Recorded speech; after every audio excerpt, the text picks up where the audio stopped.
Hello दोस्तों, आप सभी का स्वागत है आपके अपने यूट्यूब चैनल में। तो आज हम बात करेंगे आपकी क्लास 11 जो भौतिक विज्ञान का पेपर होने वाला है कल, उसकी अर्धवार्षिक परीक्षा यानी जो हाफ ईयरली एग्जाम है 2022-23, इसका संपूर्ण पेपर जो है मैं आपको इस वीडियो में बता दूंगा। तो पूर्णांक आपके 70 नंबर का होने वाला है और समय अवधि होने वाली है आपके 3 घंटा और 15 मिनट की। ये पेपर आपके अर्धवार्षिक परीक्षा का है 2022-23 भौतिक विज्ञान क्लास 11 का जो है पेपर होगा। भौतिक विज्ञान के पेपर में आपके 4 खंड होने वाले हैं, खंड ए, खंड बी, खंड सी और खंड डी। ये 4 आपके खंड होने वाले हैं। तो पहले खंड में हमारे यहाँ पर दिया हुआ है बहुविकल्पी प्रश्न। तो पहला प्रश्न दिया हुआ है, यदि किसी धातु का क्षेत्रीय प्रसार गुणांक बीटा है तो उसका आयतन प्रसार गुणांक क्या होगा। यानी इसमें क्या करना, ज्ञात करना है, इसमें आयतन प्रसार गुणांक ज्ञात करना है। तो इसमें से आपको भर देना है। मैं अंत में आपको पूरी आंसर की दे दूंगा, इसलिए आपको वीडियो पूरी एंड तक जरूर देखनी है। अंत में आपको आंसर की मिल जाएगी, आपको टेंशन करने की जरूरत नहीं है। यहाँ पर दिया हुआ है ख दिया हुआ है प्रत्यास्थता गुणांक का मात्रक है। अब जो प्रत्यास्थता गुणांक होता है उसका मात्रक क्या है, ऑप्शन ए में दिया गया है यहाँ पर kilogram metre square second, option B में दिया गया है यहाँ पर kilogram metre square second, option C में दिया हुआ है यहाँ पर kilogram metre square second square और ऑप्शन डी में दिया हुआ है यहाँ पर kilogram metre cube second square यहाँ पर दिया हुआ है। तो इन सभी की टेंशन करने की आपको जरूरत नहीं है, क्योंकि आंसर की मैं आपको दे दूंगा। यहाँ पर दिया हुआ है थर्ड क्वेश्चन, थर्ड दिया हुआ है हमारा ग्रहों की गति में से कौन सी भौतिक राशि संक्षिप्त रहती है, यानी कि जो ग्रहों की गति होती है उनमें कौन सी भौतिक राशि संक्षिप्त रहती है। ऑप्शन ए में कोणीय संवेग, ऑप्शन बी में स्थितिज ऊर्जा, ऑप्शन सी में रेखीय ऊर्जा, ऑप्शन डी में गतिज ऊर्जा। तो मेरे हिसाब से शायद इसमें गतिज ऊर्जा आ जाएगी। तो अंत में आपको जो है की मिल जाएगी। अगला हमारा पूर्ण कणिका की अवशोषण क्षमता होती है। ऑप्शन ए है हमारा 0, ऑप्शन ब है हमारा 0.5, ऑप्शन स है हमारा 1 और ऑप्शन डी है हमारा अनंत। इसमें से आपको जो है एक भरना है, यानी एक को क्लिक करना है, आपको आंसर की मिल जाएगी। यहाँ पर दिया है ऑप्शन डी सेकंड लोकल का आवर्तकाल कितना होता है, यानी कि जो सेकंड लोलक होता है उसका आवर्तकाल कितना होता है। तो यहाँ पर है सेकंड 1 सेकंड, ऑप्शन बी है पाई बटा 2 सेकंड, ऑप्शन सी है हमारे पास 2 पाई सेकंड, ऑप्शन डी है हमारे पास 2 सेकंड। तो इसमें आपको एक ऑप्शन भर देना है। तो यहाँ पर दिया हुआ है तीसरा च वाला दिया हुआ है हमारा पूर्णतया दृढ़ वस्तु वस्तु के लिए यंग प्रत्यावस्था गुणांक का मान होगा। अ में आ जाएगा हमारे शून्य, ब में आ जाएगा हमारे अनंत, स में आ जाएगा हमारे 1, द में आ जाएगा हमारा 100। तो इसमें आपको एक क्वेश्चन जो है भर देना है। अब हम बात करेंगे खंड ब। खंड ब में जो है हमारे दिया हुआ है अति लघुत्तरीय प्रश्न। अति लघुत्तरीय प्रश्न आपके किसमें आएंगे, खंड ब में आएंगे। यहाँ पर आपके 1 2 3 4 5 और 6 प्रश्न जो है खंड ब में। प्रत्येक प्रश्न आपके एक एक अंक का होगा। इन सभी को आपको लगभग 2-2 लाइनों में ही लिखना है। ये बहुत ही छोटे क्वेश्चन है। तो पहला क्वेश्चन हमारे यहाँ पर दिया हुआ है, पहला क्वेश्चन क्या वाला, यहाँ पर दिया हुआ है सरल आवृत्त गति का विस्थापन समीकरण लिखिए। अब जो सरल आवृत्ति होती है, आवृत्त गति होती है, उसका विस्थापन समीकरण आपको यहाँ पर लिखना है। ख दिया हुआ है हमारे पास यहाँ पर आवृत्ति है n एवं आवृत्तकाल t में संबंध बताइए।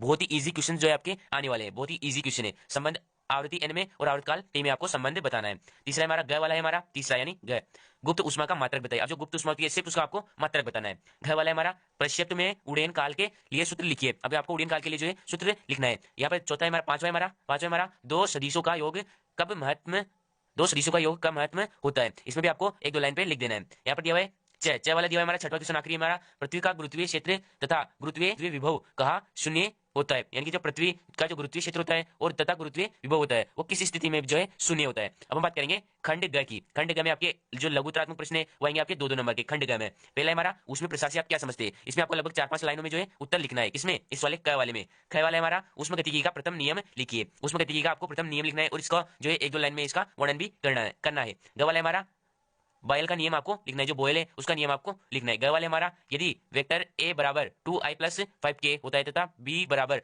3i+4k हो तो a पॉइंट b का मान ज्ञात कीजिए। तो इसमें आपको a पॉइंट b का मान जो है ज्ञात करना है। अब हम बात कर लेते हैं खंड जो हमारा घ है लास्ट वाला। प्रत्येक प्रश्न आपके 3-3 अंक का होगा और एक चौथा क्वेश्चन जो है आपके होने वाला है। तो इसमें भी आपको जो है खंडों में दिया हुआ है। यहाँ पर दिया हुआ है पहला दिया हुआ है ऊर्जा संरक्षण का नियम लिखिए। अब जो ऊर्जा संरक्षण होता है उसका नियम आपको लिखना है और यहाँ पर दिया हुआ है एक उदाहरण द्वारा उसे स्पष्ट कीजिए और एक उदाहरण द्वारा उसे आपको स्पष्ट करना है। यहाँ पर दिया हुआ है ख वाला आपके दिया हुआ है पलायन वेग से आप क्या समझते हैं। अब जो पलायन वेग होता है यानी कि जब कभी जाते हैं तो उसे पलायन कहा जाता है, जाने को क्या कहा जाता है, पलायन कहा जाता है। तो पलायन वेग को आपको समझाना है इसके अंदर। और पृथ्वी तल पर पलायन वेग का मान लिखिए। अब जो पृथ्वी का तल होता है उस पर क्या किसका मान लिखना है, पलायन वेग का जो है मान लिखना है। घ वाला है हमारे पास यहाँ पर घर्षण बल से आप क्या समझते हैं, जो घर्षण बल होता है उससे आप क्या समझते हैं। बहुत ही इजी क्वेश्चन आ रहे हैं अगर आपने पढ़ा होगा तो। घर्षण बल से आप क्या समझते हैं, दो बलों के बीच घर्षण गुणांक किन किन बातों पर निर्भर करता है। अब दो बल होते हैं उनके बीच घर्षण गुणांक किन किन बातों पर जो है निर्भर करता है, वो भी आपको इसमें लिखना है। ग वाले हमारे यहाँ पर सरल आवृत्ति गति के समीकरण y बराबर 2 sin 200 पाई टी में y मीटर तथा t सेकंड में यानी टाइम में जो है सेकंड में दोलक आयतन तथा आवृत्त के मान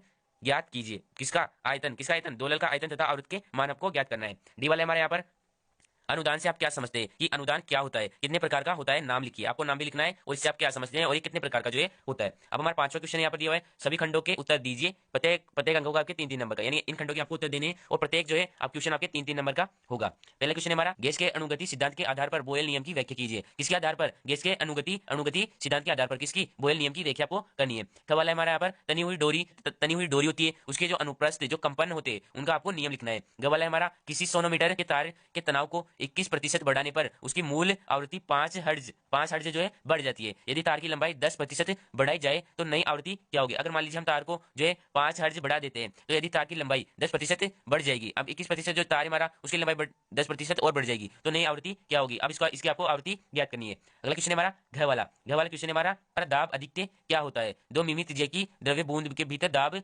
अधिक्य ज्ञात कीजिए। पृष्ठ तनाव 0.075 न्यूटन मीटर है, तो इसको आपको जो है ज्ञात करना है। यहाँ पर दिया हुआ है अगला है हमारा विकिरण संबंधित स्टीफन का नियम लिखिए। अब जो विकिरण होती है उससे संबंधित किसका नियम लिखना है? आपको स्टीफन का जो है नियम लिखना है। यहाँ पर दिया हुआ है छठवा दिया हुआ है, किसी ठोस के रेखीय प्रसार गुणांक, क्षेत्रीय प्रसार गुणांक तथा आयतन प्रसार गुणांक में संबंध स्थापित कीजिए। किस किस के मध्य? एक तो ठोस रेखीय प्रसार गुणांक के मध्य, क्षेत्रीय प्रसार गुणांक के मध्य तथा आयतन प्रसार गुणांक के मध्य आपको इस संबंध जो है स्थापित करना है। और यहाँ पर अथवा में जो क्वेश्चन दिया हुआ है, अथवा में क्वेश्चन दिया हुआ है यहाँ पर वर्ताकार परिच्छेद के दृढ़ पिंड की क्षैतिज समतल पर लौटनी गति को विस्तार पूर्वक जो है आपको समझाना है। और जो हमारा 7वां क्वेश्चन यहाँ पर दिया हुआ है, 7वां क्वेश्चन आपके 5 अंक का जो है होने वाला है। यहाँ पर दिया हुआ है समान अनुप्रस्थ काट की 2 प्लेटों, जो समान अनुप्रस्थ काट होता है उसकी 2 प्लेटों की मोटाइयां 1 1 व 1 2 तथा ऊष्मा चालकता क्रमांक K1 तथा वह K2 है, तो दूसरी से संपर्क में जो एक दूसरे से संपर्क में रखी गई है, यानी एक दूसरे के जो है संपर्क में वह रखी गई है। दोनों प्लेटों के अनुप्रस्थ काट के क्षेत्रीय समान है, यानी कि उनके क्षेत्रफल जो है समान है।